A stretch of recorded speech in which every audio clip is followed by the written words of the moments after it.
নমস্কার, কোচবিহার সেকনের পক্ষ থেকে আবারও একটি নতুন সকাল, নতুন আড্ডা, নতুন মানুষ, নতুন শিল্পী এবং অবশ্যই সেই পুরনো লোক আপনারা রয়েছেন। অন্যান্য এপিসোডে যেভাবে আমাদের সাথে সহযোগিতার হাত বাড়িয়ে দেন, আশীর্বাদে আমাদের ভরিয়ে দেন, ঠিক একই রকম ভাবে আজ সকালবেলায় আমরা এসে উপস্থিত হয়েছি আজ সকালের আড্ডা নিয়ে। আজকের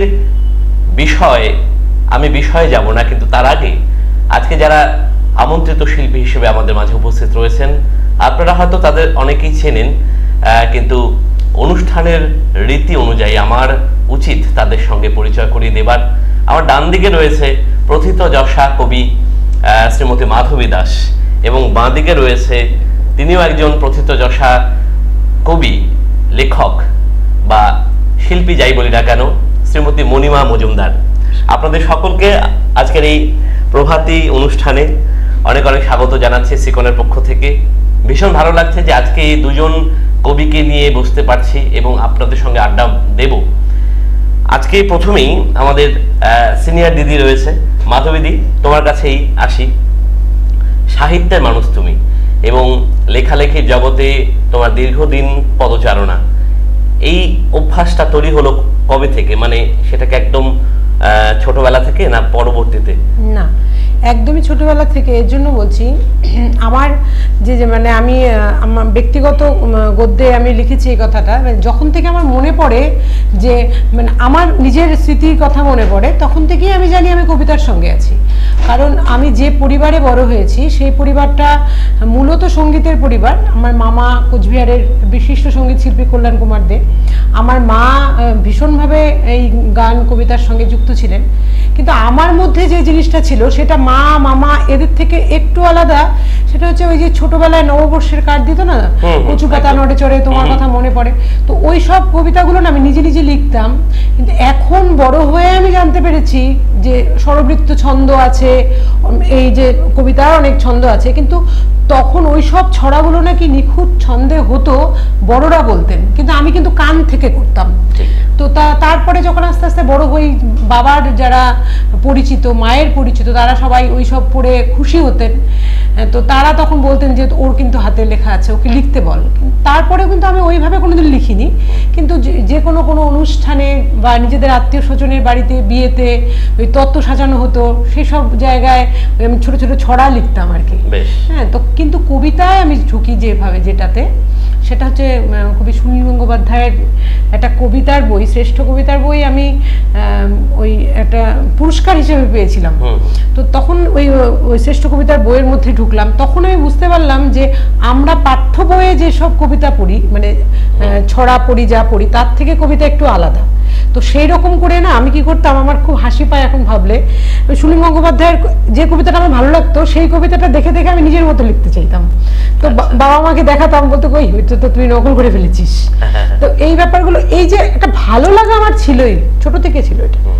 তো তারপরে তো আস্তে আস্তে নিজেকে একদম কবিতায় প্রবেশ এবং সেখান থেকে নিজেকে প্রসারিত করা, মিলে ধরা এবং কবিতার সঙ্গে সহবাস বলা যেতে পারে। কবিতার সঙ্গেই বাঁচা। একদম। চলে আসি মণিমা মজুমদারের কাছে। অত্যন্ত জনপ্রিয় কবি হিসেবে কোচবিহার তথা উত্তরবঙ্গে খ্যাতি রয়েছে, আমরা জানি। তুমি একজন শিক্ষিকা এবং তোমার দীর্ঘদিনের পথ চলা রয়েছে শিক্ষার সঙ্গে বা কবিতার সঙ্গে, সংস্কৃতির সঙ্গে। তুমি কবিতা পড়ো, কবিতা লেখো এবং বিভিন্ন সময় বিভিন্ন অনুষ্ঠানে সেটা পাঠও করো বা আবৃত্তি করো। তোমার এই শুরুটা কিভাবে হয়েছিল? একে সেই ছোটবেলায়, মানে সেটা একটু জানতে চাই। আমার শুরুটা কিন্তু মোটেও মানে কবিতা দিয়ে নয়। আচ্ছা। কবিতা বা গল্প দিয়ে নয়, সাহিত্যেরই আরেকটি শাখা নাটক দিয়ে। আচ্ছা। হ্যাঁ, আমাদের পাড়াতে আমাদের সিনিয়র দাদা কাকারা আমাদের নিয়ে একটা নাটকের দল তৈরি করেছিল। নাটকের দলটির নাম ছিল হচ্ছে শিশু নাট্য সংস্থা। আচ্ছা। সেখানে আমরা নাটক করতাম, খুব ভালোভাবেই নাটক করতাম, বিভিন্ন জায়গায় কম্পিটিশনেও যেতাম নাটকের সেই দল নিয়ে। পরবর্তীকালে আমার পাড়াতেই যারা মানে আমাদের থেকেও যারা ছোট ছোট ভাই বোন, মনে হলো তাদের জন্য আমি নিজে লিখি আর কি। তো তাদের মতো উপযুক্ত করে আমি তখন নাটক লিখতাম। তখন আমি হয়তো ক্লাস 8-9-এ পড়ি। ওই সময়টাতে প্রথমে ক্যারেক্টার ঠিক করতাম, তারপরে নাটক লিখতাম। মানে আমাদের উদ্দেশ্যই ছিল আমার যে যাতে পাড়ার প্রতিটা ভাই বোন যাতে সেখানে পার্টিসিপেট করতে পারে, মানে উদ্দেশ্যটা এরকম ছিল আর কি, যাতে কেউ বাদ না যায়। কেউ বাদ গেলে তাকে উদ্দেশ্য করে একটা চরিত্র বানিয়ে তাকে নাটকে যেভাবেই হোক তাকে একটা ইসে দিতে হবে, ক্যারেক্টার দিতে হবে, এরকম একটা ব্যাপার ছিল। আর স্কুলের ম্যাগাজিনে প্রথম কবিতা লিখি তখন আমি হচ্ছে ক্লাস 8-এ পড়ি, তখন সেটা কবিতাটা ছাপা হয়েছিল ম্যাগাজিনে। সেখান থেকে কবিতার প্রতি ভালোবাসা, মাঝখানে একটু ড্রপ হয়ে যায় পড়াশোনার চাপে, পরবর্তীকালে কবিতা নিয়েই চলে যায়। এই যে লেখার কথা আমারও মনে পড়লো, আমিও যখন ঠিক ক্লাস 8-এই পড়ি তখন আমাদের স্কুলের অনুষ্ঠানে আমার লেখা নাটক আমারই সহপাঠীদের নিয়ে মঞ্চস্থ করা হয়েছিল।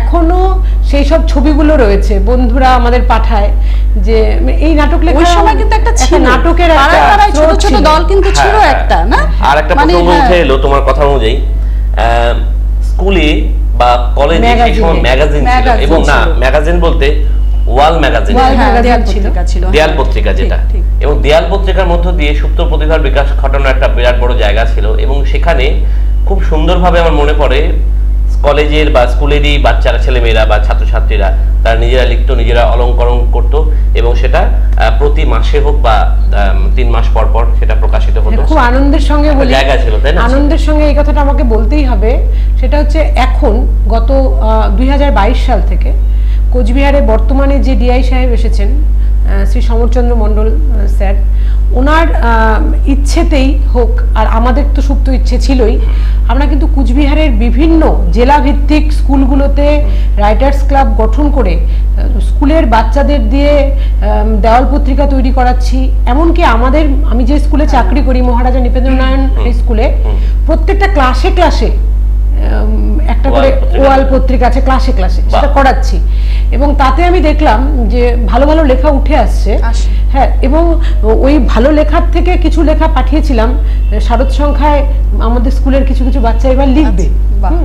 তো ওই সব বাচ্চা কাচ্চাদের সংখ্যা নিয়ে প্ল্যাটফর্ম, যে বাউলের প্ল্যাটফর্মে আমরা কাজ করে চলেছি প্রতিনিয়ত, সেইখানে কিন্তু ওদের গল্প, ওদের কবিতা নিয়ে আমরা পত্রিকা করছি। হ্যাঁ, আমরা এই প্রসঙ্গে থাকবো, কিন্তু তার আগে আমাদের সম্মানীয় দর্শকদের জানিয়ে দিতে চাই আজকের এই প্রভাতী আড্ডায় আমাদের মাঝে রয়েছেন সম্মানীয় কবি শ্রীমতী মাধবী দাস এবং শ্রীমতী মণিমা মজুমদার।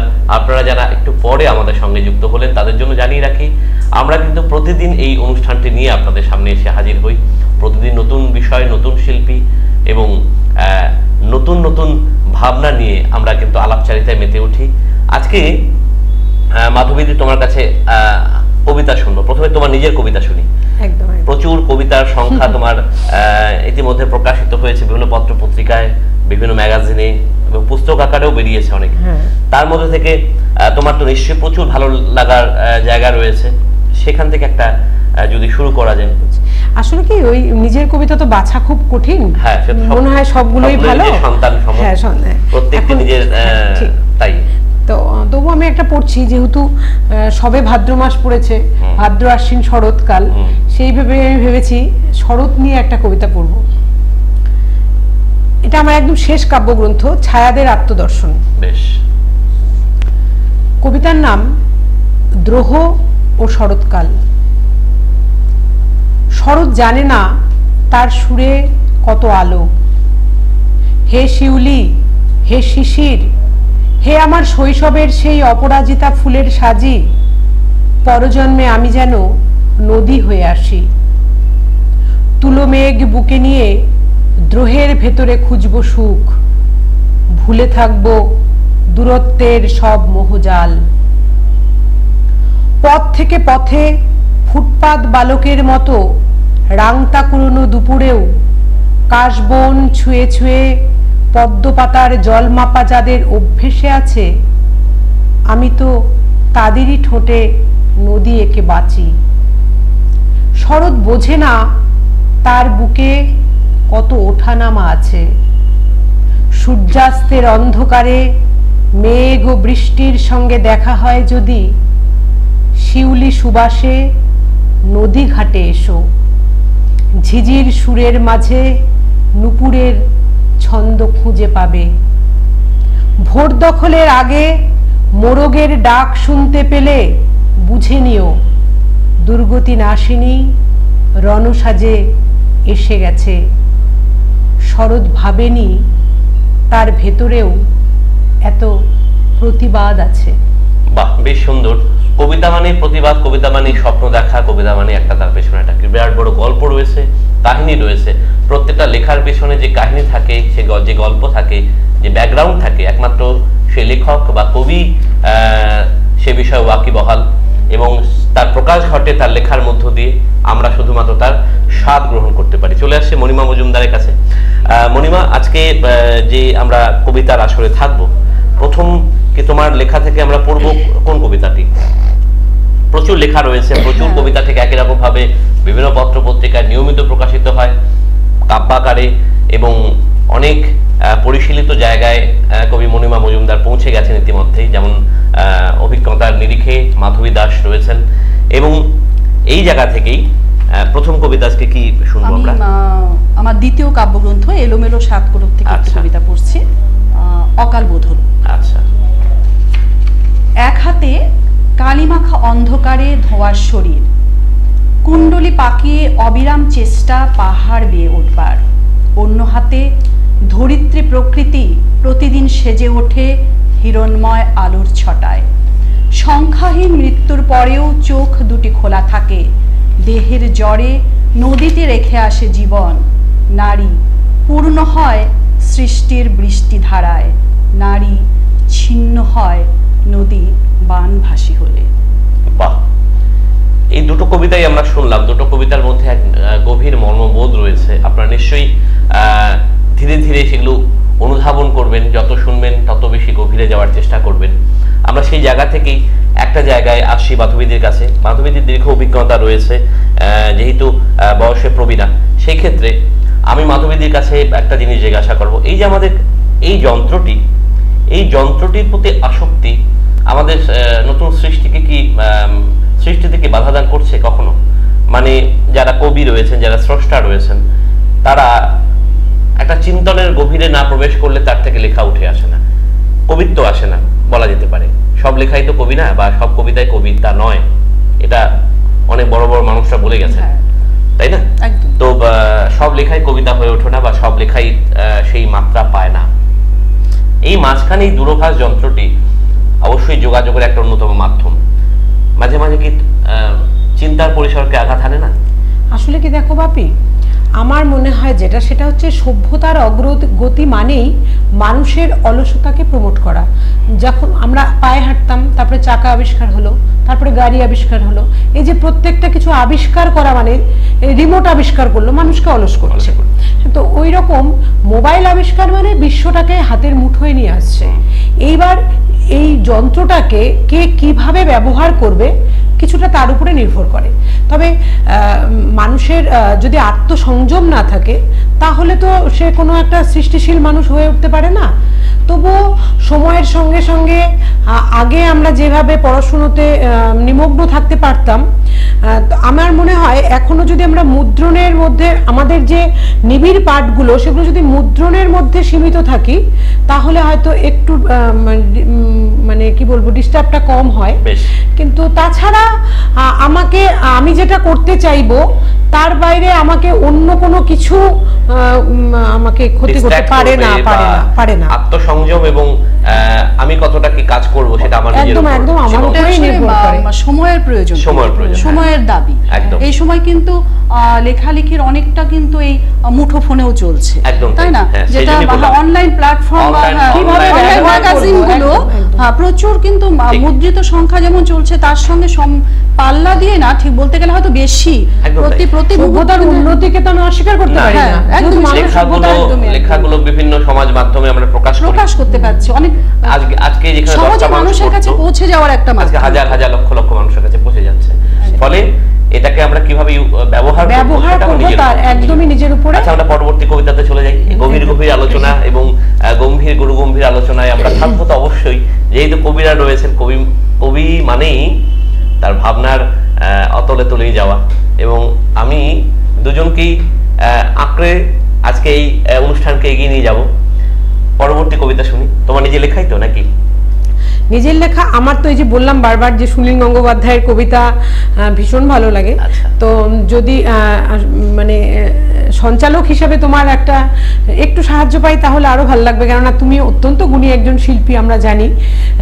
তোমাকে এইভাবে সঞ্চালকের ভূমিকায় দেখছি, কিন্তু তোমার অসামান্য সঙ্গীত, তোমার অসামান্য সুর, এটাও আজকে প্রভাতে যারা বসেছেন তারা জানে ইতিমধ্যে সবাই। তো আমার খুব ভালো হয় যদি তুমি একটু হালকা একটা সুর টানতে পারো, তাহলে আমি সুনীল গঙ্গোপাধ্যায়ের কেউ কথা রাখিনি কবিতাটা একটু আবৃত্তি করতে পারি। একটা হালকা একটা টিউন যদি দিতে পারো, একটু বিষাদে।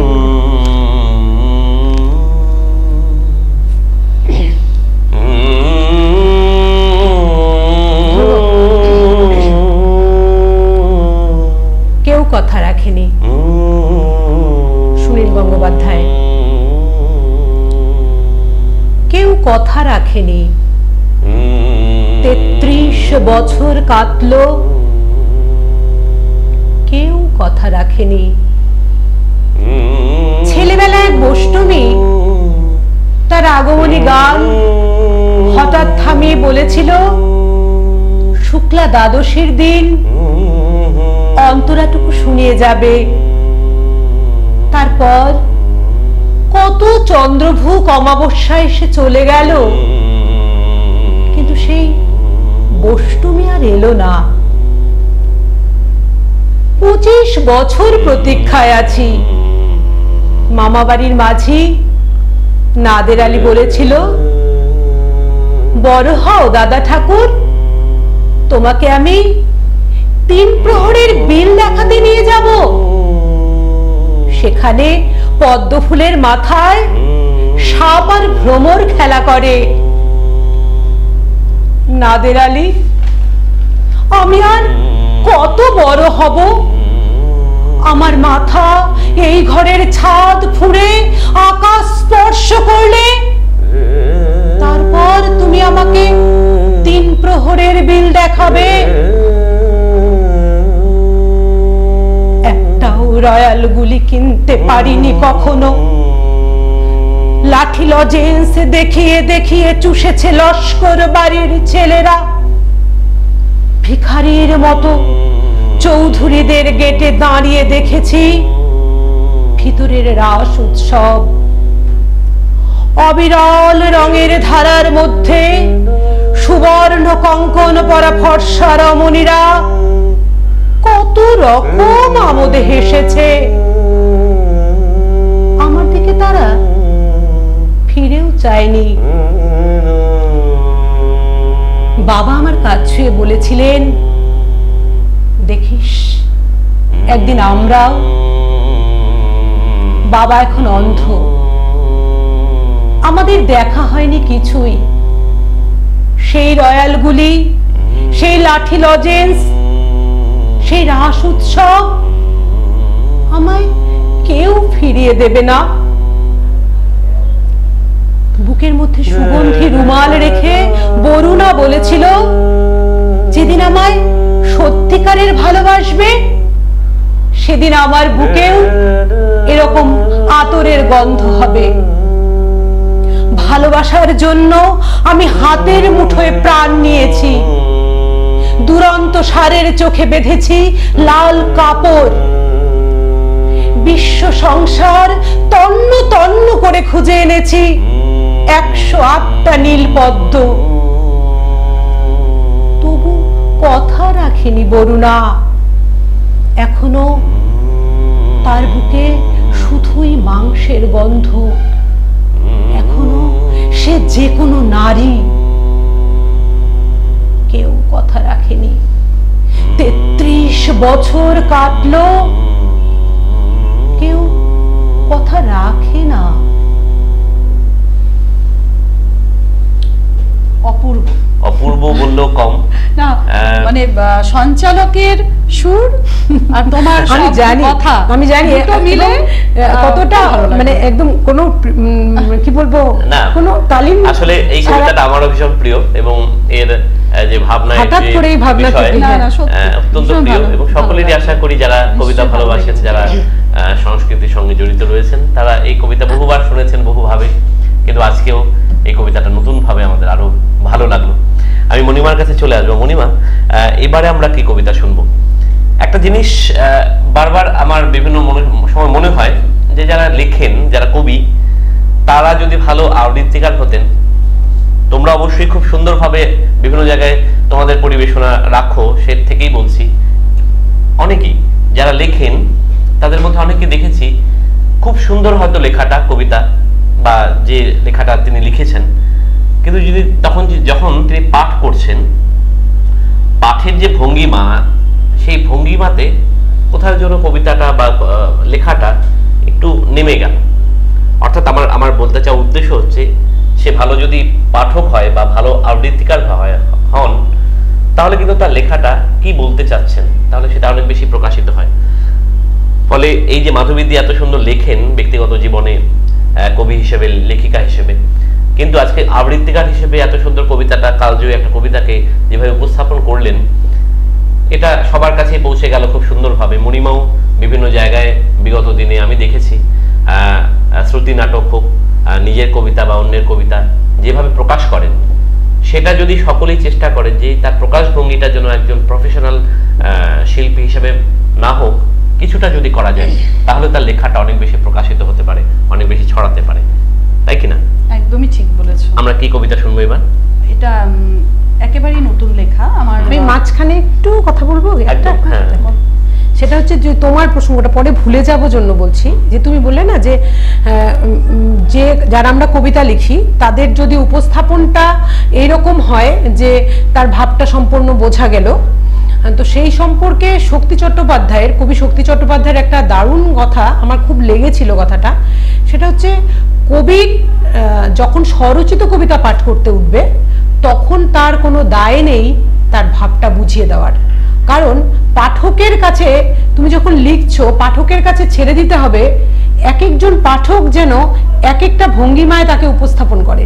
তো তুমি যদি কবি হিসাবে তার একটা ভাবকেই তুলে দাও, ভঙ্গিমাটা ঠিক করে দাও, তাহলে কিন্তু পাঠকদের আর অন্য ভাবার জায়গা থাকবে না। আচ্ছা, মানে অনেকটা অ্যাবস্ট্রাক্ট ছবির মতো। হ্যাঁ, একটা অ্যাবস্ট্রাক্ট ছবি আঁকার পরে যেমন শিল্পীর দায় নেই তাকে বুঝিয়ে দেওয়ার, দর্শক ভাবতে দাও তার কোন অ্যাঙ্গেলে কি আসলে কবিতা এখন কিন্তু সেটাই। আচ্ছা, এক একজন পাঠকের কাছে সেটা কিন্তু এক এক রকম অর্থ দাঁড়ায়। আচ্ছা আচ্ছা, একেবারেই ঠিক আছে। আমরা তাহলে এখন কোন কবিতায় যাব?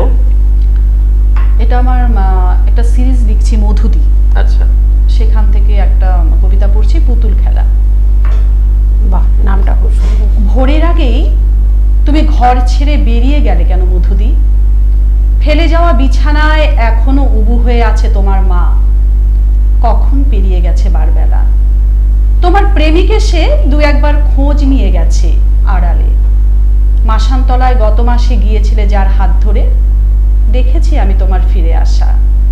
দু চোখে কত কথা এঁকেছিলে, সে মানুষটিও এসেছিল একবার। গরম লাগার ছলে যার ঘাটে ডুব দিতে যেতে বারবার, ভেজা শরীর নিয়ে ঘরে আসতে দুলে দুলে, দরজায় এসে উঁকি দিয়ে গেছে বোধ হয়। ভোর না হতেই কেন চলে গেলে মধুদি? বাকি রাত একটা পুতুল রেখেছি ঘরে, প্রহরে প্রহরে যে নতুন শরীর ধারণ করে। বাহ, কি সুন্দর!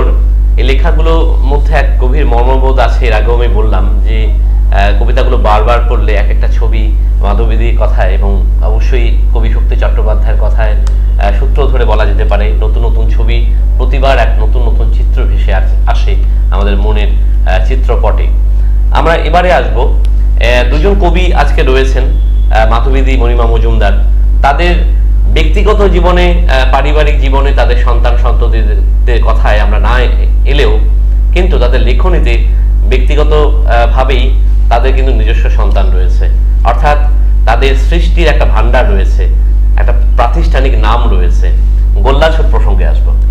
গোল্লাছুট তোমার সন্তান সম বলা যেতে পারে, সেখানে তোমার সৃষ্টিরা স্থান পায় এবং সেখানে একটা আধার বলা যেতে পারে, এবং সেটাকে তুমি এত সুন্দরভাবে লালন পালন করে বড় করবার চেষ্টা করছো, সেই সম্বন্ধে আমরা একটু জানতে চাই। হ্যাঁ, গোল্লাছুট আমার সন্তানের প্রতি যেমন দায়িত্ব থাকে, আমি মনে করি গোল্লাছুটের প্রতি আমার ঠিক দায়িত্বটা সেই রকম। আর আমরা যারা সাহিত্যকে ভালোবেসে বাঁচি, সাহিত্য নিজে সাহিত্য করে গেলাম বা নিজেকে প্রতিষ্ঠিত করলাম, সেটাই আমাদের দায়বদ্ধতা শেষ হয়ে যায় না। এই যে পত্রপত্রিকাগুলোর মাধ্যমে আমাদের নতুন প্রতিভা খোঁজার একটা সুযোগ যেমন থাকে, এবং নতুন প্রতিভাদের কাছে পরিণত লেখাগুলোকে একই মলাটের মধ্যে রাখলে পরিণতরাও যেমন নতুনদের লেখা দেখার সুযোগ পাবে, আবার নতুনরাও ওই পরিণতদের লেখাগুলো ওই এক নিজেদের মলাটে পেয়ে একদিকে যেমন একটা আত্মতৃপ্তি এবং স্বীকৃতি, পাশাপাশি ওই লেখাগুলো পড়ার একটা সুযোগ পাবে। এটা যেমন একটা চিন্তা ভাবনা। আরেকটা চিন্তা ভাবনা সেটা হচ্ছে আমার যে বিভিন্ন সময় বিভিন্ন বিশেষ সংখ্যা করে থাকি, সেইখান এই বিশেষ সংখ্যাগুলোর মাধ্যমে এটা একটা জার্নি। আমার লাস্ট যে সংখ্যাটা আমি উন্মোচিত হলো কিছুদিন আগে, সেটা হচ্ছে আমি নিয়ে এসেছি, দর্শকদের একটু যদি ক্যামেরার সামনে দেখতে পান, উত্তরবঙ্গের লোকশিল্পী। এই সংখ্যাটা করতে গিয়ে আমার 2 বছর সময় লেগেছে। উত্তরবঙ্গের চেষ্টা করেছি, মালদা বালুরঘাট থেকে শুরু করে আমাদের কোচবিহার পর্যন্ত যে সীমানা, সেইখানকার লোকশিল্পী যাদের নিয়ে সেই রকম ভাবে মুদ্রিত আকারে কোনো কাজ নেই, অথচ তারা এই কাজটাকে ডিজার্ভ করে, সেই সব শিল্পীদের নিয়ে লেখা হয়েছে প্রবন্ধ। এবং আমি সবার কাছেই রিকোয়েস্ট করেছিলাম যে ক্ষেত্র সমীক্ষার লেখাগুলো যেন উঠে আসে, যে আপনারা অন্য কোনো বই থেকে কোনো সূত্র দেবেন না, তথ্যসূত্র নয়। তো তাতে এত সাড়া পড়েছে। আমি 200 কপি বই প্রথমে এনেছিলাম, এখন আমার কাছে 50 কপি 35 কপির মতো আছে মাত্র 3 মাসে। তো তখন আমার মনে হয় যে আমি সত্যি একটা ভালো কাজ করতে পেরেছি, এবং আমি খুব আনন্দিত। এই শেষ পত্রিকার বা এই যে বইটা রয়েছে, এটার বয়স আনুমানিক এই তো 26-এ 10 বছর হবে। হ্যাঁ, প্রথম যে জার্নিটা, এটা না বললেই নয়, কবি পুণ্যশ্লোক দাশগুপ্ত। কবি পুণ্যশ্লোক দাশগুপ্ত যখন খুব অসুস্থ ছিলেন এবং হতাশায় ভুগছিলেন, তখন আমার কাছে প্রায়ই আসতেন। আমি মানুষ কন্যা, তখন আমি মামাকে বলেছিলাম, মামা বলে ডাকতাম, আমি কবিকে বলেছিলাম যে এত হতাশার কি আছে, আমি সবকিছু ব্যবস্থা করে দিচ্ছি, তুমি একটা পত্রিকা সম্পাদনা করো, তো আমি তোমার সঙ্গে থাকবো।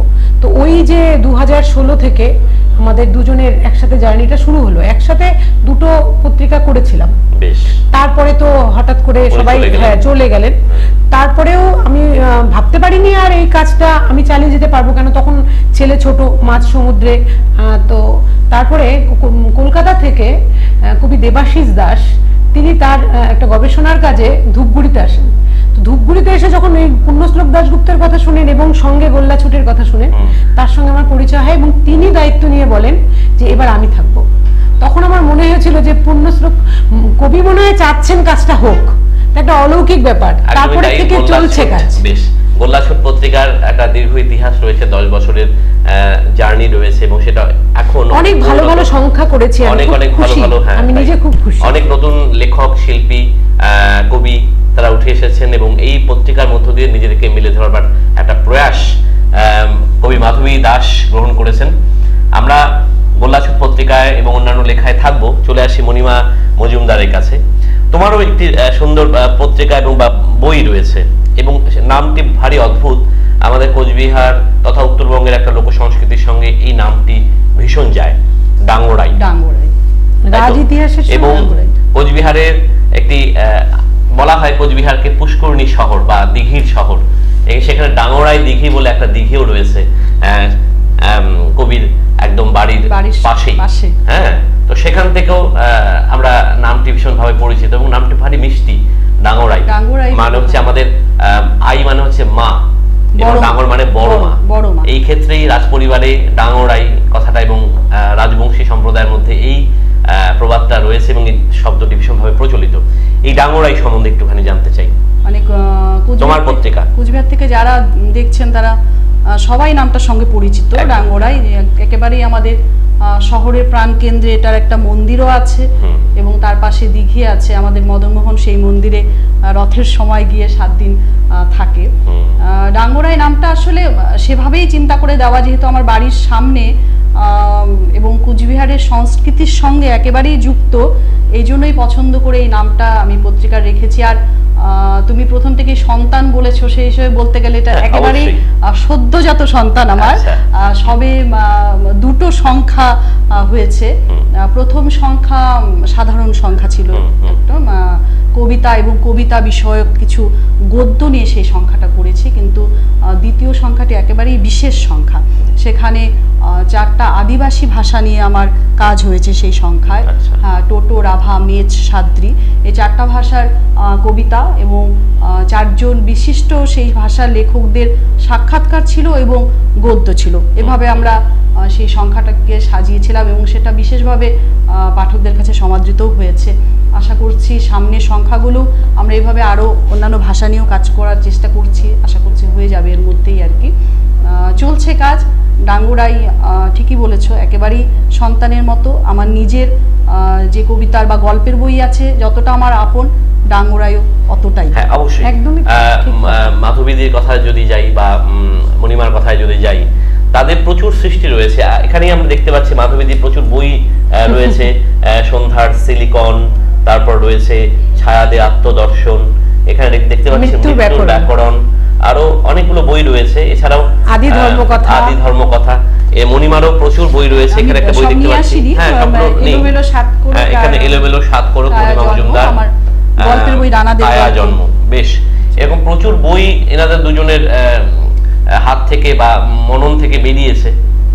তো আরেকটা বিষয় জানতে চাই, নবপ্রজন্মের যারা উৎসাহী শিল্পী বা কবি বা লেখক তারা লিখছেন, তাদের লেখা সম্বন্ধে, তাদের ভাবনা চিন্তা সম্বন্ধে তোমার কি মতামত? সব থেকে বড় কথা যেটা, তারা যে লিখছে এটা সব থেকে আনন্দের। তো আমার মনে হয় যেটা তাদের উদ্দেশ্যে কিছু বলার তো কিছু নেই। সব থেকে বলবো যেটা, আমরা যেমন গান শিখতে পারি, নাচ শিখতে পারি, তো কবিতা, গল্প বা এগুলো লেখা, যে সৃষ্টিশীলতার যে শেখা, এটা তো ওইভাবে শিক্ষা হয় না। তাদের পড়তে হবে প্রচুর, এবং সেই পড়া শুধুমাত্র যে পুরনো যারা লিখেছেন তাদের নয়, এই সময়ে যারা লিখছে তাদেরও পড়তে হবে, জানতে হবে। আর লিখতে যখন একবার এসে গেছে, সে যখন বুঝে যাবে যে লেখাতেই আমার মরণ, লেখাতেই আমার বাঁচা, তখন তাকে লেখার আঙ্গিকগুলো নিয়ে গবেষণা করতে হবে, জানতে হবে, চর্চা করতে হবে, না হলে তার জার্নিটা স্থায়ী হবে না। বেশ, আমি অন্য প্রসঙ্গে যাচ্ছি, মণিমা মজুমদারের কাছে। নবপ্রজন্মের যারা কবি লেখক রয়েছে, সাহিত্যিকরা রয়েছেন, বিশেষ করে কবি, এখন একটু আগে মাধবীদি বলছিলেন যে কবিতার ধারা পাল্টে গেছে, কবিতা এখন নতুন ফরম্যাটে মানুষের কাছে আসছে, এবং যারা পাঠক তারাই তার মানটা নির্ধারণ করবে। বরাবরই তাই। রবীন্দ্রনাথের যখন, বা রবীন্দ্রনাথের আগের মুহূর্তে যখন মাইকেল মধুসূদন দত্ত লিখতেন, তখনও তার লেখার মান নির্ণয় করত পাঠককুল বা তথাকথিত সাহিত্যিকের যারা স্বাদ গ্রহণ করতে পারেন। অর্থাৎ যদি যার জন্য লিখছি, সবসময় তো লেখক নিজের জন্য লেখেন সেটা তো অবশ্যই, কিন্তু তার একটা ব্যাপার রয়েছে যেখানে আমার লেখা যদি কেউ না পড়ে, লিখে আমি লিখলাম বইয়ের পর বই, পাতার পর পাতা লিখলাম, কিন্তু আমার লেখা কেউ পড়লো না, পড়ে কেউ আনন্দ পেল না, তাতে তো আমার লেখার সার্থকতা নেই, তাই না? কিন্তু সেক্ষেত্রে কবিতা নতুন এই যে ধারা পাল্টে যাচ্ছে প্রতিদিন, এই বিষয়ে তোমার কি মতামত? একটা পুরোনো দিকে রবীন্দ্রনাথের কবিতা যদি পড়ি, মাইকেল মধুসূদন দত্তের কবিতা যদি পড়ি, সুনীল গাঙ্গুলির কবিতার একটা ধারা রয়েছে, জয় গোস্বামী, শঙ্খ ঘোষ থেকে শুরু করে প্রচুর শ্রীজাত, আমরা নাম শেষ করতে পারবো না।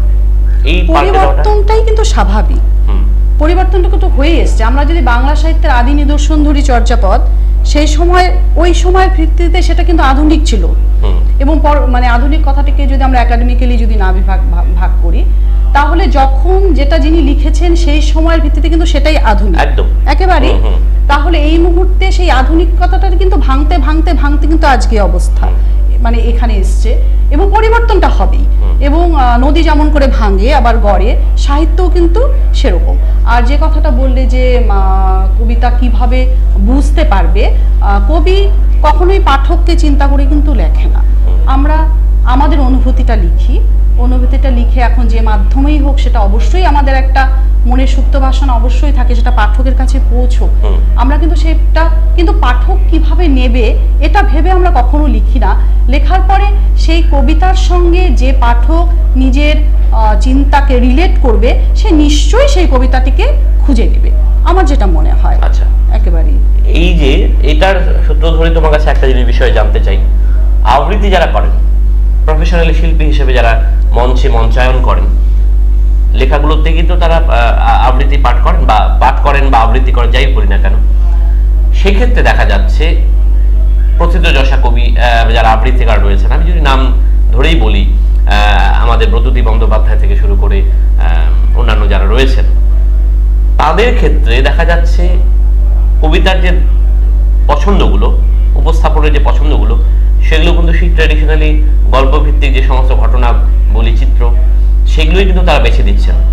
সেই ক্ষেত্রে আধুনিক কবিতা, এখনকার আধুনিক কবিতা যে ধরনের হচ্ছে, সেই কবিতাগুলো কিন্তু আবৃত্তির ক্ষেত্রে স্থান পাচ্ছে না। কখনোই তুমি দেখতে পাবে না যে সেই কবিতাগুলো তারা করছেন। এইটা কেন? প্রথম কথা যেটা, সেটা হচ্ছে কবিতা একটা সময়, মানে আমি এর আগেও একটা অনুষ্ঠানে এই কথাটাই বলে এলাম, সেটা হচ্ছে একটা সময় এত মুদ্রিত আকারে সবকিছু মানুষের কাছে ঘরে পৌঁছে যেত না, তখন শ্রুতি নির্ভর কিছুটা ছিল, এবং মানুষের কাছে পৌঁছে দেওয়ার জন্য এই আবৃত্তি শিল্পটা, মানে সাধারণ মানুষের কাছে, মনে করো কারার ওই লৌহ কপাট কাজী নজরুল ইসলাম যখন লিখেছেন, তার একটা উদ্দেশ্য ছিল লেখার। তো সেই সময়ের প্রেক্ষাপটে প্রচুর মানুষ কিন্তু কারার ওই লৌহ কপাট পড়তে পারছে না, তো সেটাকে মানুষের কাছে ছড়িয়ে দেওয়ার জন্য যারা পড়তে পারে তারা আবৃত্তি করে মানুষের কাছে জনসচেতনতা জাগ্রত করছে। তো সেই সময়টা কিন্তু আমরা পেরিয়ে এসেছি।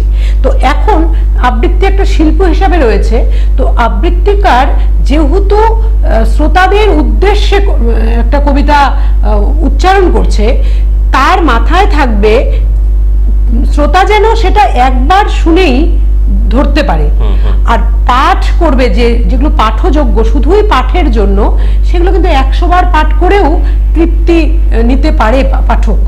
তো এই যে দুই রকমের একটা ধারা রয়েছে না, তো কোনোটাকেই অস্বীকার করা যায় না। নিভৃতে পাঠ করারও তো একটা ব্যাপার আছে, তাই না? নিভৃতে পাঠ করার জন্য যে একটা তৃপ্তি বা পাঠক, এই যে যেমন ধরো কোনো কবিতা, কয়েকদিন আগে আমি যেহেতু বাংলার শিক্ষক, আমাকে পড়াতে হয়, তো নবনীতা দেবসেনের একটা কবিতা পড়ছিলাম। তো আমি নিজে আগে কবিতাটা পড়েছি, নতুন সিলেবাস বদলে গেছে, দিগ্বিজয়ের রূপকথা। আমি যখন নিজে পড়লাম তখন আমার একরকম মনে হলো, আমি স্টুডেন্টদের দিয়েছি সেটা, আমার এরকম মনে হয়েছে। কিন্তু যখন আমরা বিভিন্ন রেফারেন্সগুলো ঘাটছি, তখন তাদের কথাগুলো একটু আলাদা আলাদা। তো এই যে এক একজন মানুষ এক এক রকম ভাবে কবিতাটাকে যে দেখেছে না, তো তার মানে কি, যে যেভাবে পাঠ করছে সে সেইভাবে কবিতাটাকে দেখছে। তো সেই কবিতাগুলো যে আমরা যখন মানে কি বলবো আবৃত্তি করে শ্রোতাদের কাছে দিচ্ছি না, তাতেও কিন্তু কবিতা যুগোপযোগী বা কালকে জয় করবে না এটা বলা যায় না। আরেকটা মানে আমি কথা এসে পড়ছে যে রবি ঠাকুর তো প্রচুর কবিতা লিখে গেছে, কিন্তু যখন আবৃত্তির প্রসঙ্গ ওঠে সেই কিন্তু কয়েকটা বেছে বেছে কয়েকটা। এবং আরেকটা কথা বলছে সোনার তরী কবিতাটার কথাই বলি, দেখা যায় যে ক্লাস 4 বা 5-এ পড়ে কোনো বাচ্চা সোনার তরী কবিতাটা ভীষণ সুস্পষ্ট উচ্চারণে খুব সুন্দর করে সেটাকে আবৃত্তি করলো, কিন্তু সেটার যে অ্যাকচুয়াল মর্মার্থ সেটা কেউ জানে? ওই বাচ্চাটা বুঝতে পারবে না, কেউ জানে না। সুতরাং অর্থ এবং আবৃত্তির মধ্যে কোথাও কোথাও মনে হয় আমার কিন্তু একটা ব্যাপার রয়ে গেছে। একটা দোলা আছে না, হ্যাঁ, ওই দোলাটা দিয়েই মানে শিশুরা যে উপস্থাপন করে, ওই ছন্দের তালে তালে দোলার সঙ্গে সঙ্গে উপস্থাপন করে, তার জন্য ওরা পারে, কিন্তু ওরা মর্মার্থটা বুঝে করছে না। হ্যাঁ, তো সেটা তো একটা শিল্প, আবৃত্তির শিল্প, ওদের যে ধারায় ওদের এগিয়ে নিয়ে যেতে হবে সেটা ঠিক আছে, কিন্তু আবৃত্তির সঙ্গে কবিতার যে নিবিড় পাঠ সেটাও থাকবে একইভাবে সমান্তরালে। আমরা কিন্তু দুজন কবি আজকে এই আড্ডায় রয়েছেন, আমরা কিন্তু অনেক কিছু নতুন শিখছি, নতুন কিছু জানতে পারছি, এবং আপনাদের জানিয়ে রাখি যে কোচবিহার সিকনের পক্ষ থেকে এই আড্ডার আসর কিন্তু চলতেই থাকবে। আমাদের নতুন সেগমেন্ট আপনারা জানেন যে জন্মদিনের শুভেচ্ছা বার্তা প্রদান। এই ক্ষেত্রে আপনারা দেখতে পাচ্ছেন টিভি স্ক্রিনে নিচ দিয়ে একটা নম্বর যাচ্ছে, সেই নম্বরে আপনারা ফোন করবেন আপনাদের প্রিয়জন, পরিবারের যারা ছোটরা রয়েছে, বড়রা রয়েছে, তাদের শুভ জন্মদিনে আপনারা কিন্তু শুভেচ্ছা বার্তা প্রদানের জন্য আমাদেরকে জন্মের প্রমাণপত্র এবং আধার কার্ড সহ যোগাযোগ করতে পারেন। আমরা সেই দিনটা অবশ্যই সারাদিন ব্যাপী সেই শুভেচ্ছা বার্তা প্রদান করব। যাই হোক, এই কথাটি বলে দিলাম। আরেকটি কথা, আজকের মতো এই প্রভাতী আড্ডায় আমরা আপনাদেরকেও দেখতে চাই। যারা আবৃত্তি শিল্পী রয়েছেন, কবি রয়েছেন, যারা যন্ত্রসঙ্গীত সঙ্গীত শিল্পী রয়েছেন, তাদেরকেও অনুরোধ করব আপনারা আরো বেশি বেশি করে আসুন, লিখুন এবং আমাদেরকে ফোন করে জানান আপনাদের কেমন লাগছে আমাদের এই অনুষ্ঠানগুলো। আপনাদের সাহচর্য এবং উপস্থিতি এবং আপনাদের আশীর্বাদ কিন্তু আমাদের কাম্য। আমরা একেবারে শেষ পর্যায়ে চলে এসেছি অঙ্গবিধি, তোমাদের একটা করে কবিতা শুনবো। হ্যাঁ, মাধবীদের কাছে চলে আসি। তোমার লেখার প্রচুর ভ্যারাইটি রয়েছে, নিয়মিত বিভিন্ন জনপ্রিয় পত্রিকাগুলো যেগুলো প্রতিদিন বেরোয়, সেগুলোতে তোমার লেখা নিয়মিত বেরোয়। মণিমারও ঠিক একই রকম ভাবে লেখাগুলো বেরিয়ে যাচ্ছে পরপর এবং সেগুলো পাঠককুল উপভোগ করছে। সেখান থেকে একটা লেখা আমরা কি শুনবো? মানে যে ওই সব লেখাগুলো নিয়েই তো কাব্যগ্রন্থগুলো হয়। তা আমি একটা কাব্য, মানে আমি যেহেতু এটা শেষ কবিতা, সেজন্য আমরা তো উত্তরের সন্তান। তো আমি সবসময় বলি, আমার লেখাতেও বারবার আসে, পরজন্মে যেন আমি উত্তরবঙ্গেরই কন্যা হয়ে আসি, কোথাও যেন আর জন্ম না হয়। কেননা আমাদের এই উত্তরবঙ্গের মতন সার্বিক সৌন্দর্য, যদিও সাধারণত দক্ষিণবঙ্গ উত্তরবঙ্গের মধ্যে কিন্তু পার্থক্য করে দিচ্ছি না, পার্থক্য করছি না, আমি প্রাকৃতিক সৌন্দর্যের কথা বলেছি। নিজের জায়গাকে ভালোবেসে প্রাকৃতিক সৌন্দর্যই শুধু নয়, আমাদের এখানে অসামান্য সব মেধা রয়েছে। তো সবকিছু মিলেমিশে সব জায়গায় ঘুরতে যাব, কিন্তু আবার যেন যদি থাকবো আমরা উত্তর বাংলায়। তো আমি সবাইকে বলবো আপনারা উত্তর বাংলায় আসেন। তো সেই জন্য আমি একটা কবিতা বলছি, উত্তরের গান। বেশ। এখানে সবুজ মাঠে কত পাখি দানা খুঁটে খায়, লক্ষ্যহীন পথ বেয়ে উদ্ভ্রান্ত চলেছে পরিযায়ী, ঈশ্বর বিরোধী মন আত্মদীপ জেলে দিয়ে যায়। পোয়াতি ধানের খেতে হেমন্ত দুপুর আততায়ী, জীবন মৃত্যুতে তুমি অধিকার নিয়ে ফিরে এসো। সংসারে কল্যাণ হোক শান্ত সহবস্থান রেখে, উত্তর বাংলার পথে আমাদের গান ভালোবেসো। চাঁদের শরীর থেকে নিখাদ কলঙ্ক মেখে মেখে, ছায়াকে ছাপিয়ে ওঠো চুপরাত্রি তোষার আদরে। পাথরের আরশিতে চুমু খেয়ে শীত খোঁজে চাঁদ, অন্ধকার আলো হবে বছর খানেক আরো পরে। ক্যালেন্ডার বাজি রাখি সব যেন জোনাকির ফাঁদ, আকাশ পিয়ানো বাজে সহজিয়া বাউলের সুরে। পুরনো নোভেল ফেলে প্রেম খুঁজি বালুচর খুঁড়ে। খুব ভালো, খুব ভালো। মাধবীদের কথা প্রসঙ্গে থাকে যে আমাদের উত্তরবঙ্গে এই যে বিভিন্ন রকমের জনজাতি, লোক সংস্কৃতির বিভিন্ন আঙ্গিক, এগুলো তোমাকে কেমন ভাবে টানে? আমাকে ভীষণভাবে টানে, জন্যই তো আমি যে লাস্ট সংখ্যাটা করেছি সেটা উত্তর বাংলার সমস্ত লোকশিল্পীদের জীবনালেখ্য নিয়ে। আর উত্তর বাংলার গান, লোকসঙ্গীত মানেই ভালো, দক্ষিণবঙ্গের ঝুমুর ভীষণ ভালো লাগে, লোক সংস্কৃতি লোকসঙ্গীত তো এটা তো আমাদের আদি না। তো সেই দিক থেকে উত্তর বাংলা তো বিশেষভাবে ভালো লাগবেই, ভাওয়াইয়া, কেননা এই মাটিতেই আমাদের জন্ম। একদমই। আমাদের এই উত্তরবঙ্গের বিশেষ করে কোচবিহারের পরতে পরতে জড়িয়ে রয়েছে ভাওয়াইয়ার মেঠো সুর এবং ভালো লাগার বিভিন্ন জায়গা। আমরা মণিমার কাছে আসি। মণিমা, একটা কবিতা প্রথমে শুনি। তোমার লেখা কি কবিতা শুনবো এখন? কবিতা বুকে হাঁটা মানুষ। আচ্ছা। সবাই ঘুমিয়ে গেলে গভীর রাতে, নির্জনে একাকী, মুখের সমস্ত রং পরতে পরতে আরো গভীর হয়ে গেলে আমি আয়নার দিকে তাকাই। ক্লিনজিং মিল্কে ভেজা তুলো আলগা ছোঁয়ায় স্পর্শ হয়ে থেকে যায়। উঠে আসে একে একে ফাউন্ডেশন থেকে প্রাইমার।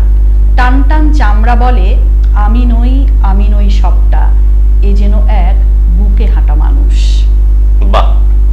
আমরা সবাই নিজের আমিত্বটাকে লুকিয়ে রেখে সুন্দর সুন্দর ভাবে নিজেকে বিভিন্নভাবে প্রসাধন হোক বা সুসজ্জিত জামা কাপড়ে ঢেকে সমাজে মুখ দেখাতে ভালোবাসি, এটাই মানুষের নিয়ম এবং এটাই হওয়া উচিত।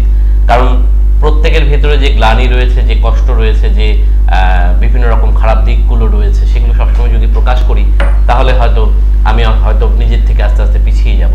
এটাই নিয়ম, অর্থাৎ নিজের কষ্ট, নিজের ব্যক্তিগত অনুভূতিগুলোকে লুকিয়ে আমি যখন প্রকাশ হব তখন আমি আর 5 জনের মতো নিজেকে মিলে ধরবার চেষ্টা করব। যাই হোক, আজকে এই প্রভাতী আড্ডায় আমরা ছিলাম শ্রীমতী মাধবী দাস এবং শ্রীমতী মণিমা মজুমদার, দুজন অত্যন্ত জনপ্রিয় কবি এবং শক্তিশালী কবি এই মুহূর্তে সাহিত্য জগতে। তো ওনাদেরকে পেয়ে আজকের এই আড্ডা ভীষণভাবে সুন্দরভাবে বিভিন্ন দিক নিয়ে আমরা আলোচনা করলাম। আশা করি সম্মানীয় দর্শকবৃন্দ আপনারাও ভীষণ সমাদৃত হয়েছেন, সমৃদ্ধ হয়েছেন আমার মতন, এবং ভালোও লেগেছে। জানি না মাধবীদি এবং মণিমার কেমন লেগেছে? একদম সিকনকেও ধন্যবাদ, এবং আপনারা যারা আছেন সকালবেলায় তাদের কাছে আমরা অনুরোধ করব যে আপনাদের কেমন লাগলো মতামতটা আমাদের পাঠাবেন। আমরা আমাদের ভুল ত্রুটি থাকলে সেটাও বলবেন, আমরা নিজেদের সমৃদ্ধ করব। না, নিশ্চয়ই, একদম। তাহলে আমরা বিদায় নিচ্ছি, আপনারা ভালো থাকুন সকলে। এরকম আড্ডা, এরকম নতুন নতুন শিল্পী নিয়ে আমরা প্রতিদিন সকালে এসে আপনাদেরকে, জানি না বিরক্ত করছি কিনা, কিন্তু আশা করছি আপনারা বিরক্ত হন না, কারণ আপনাদের ভালোবাসা, আপনাদের সহানুভূতি এবং যে সাহচর্য আমরা পাচ্ছি, ফোন করছেন আপনারা নিয়মিত, সেইভাবে আপনাদেরকে অনুরোধ করব আমাদের ফোন করুন এবং আপনাদের মতামত জানান। ভালো থাকুন, সুস্থ থাকুন, আবার আগামী একটি সকালের অপেক্ষায়।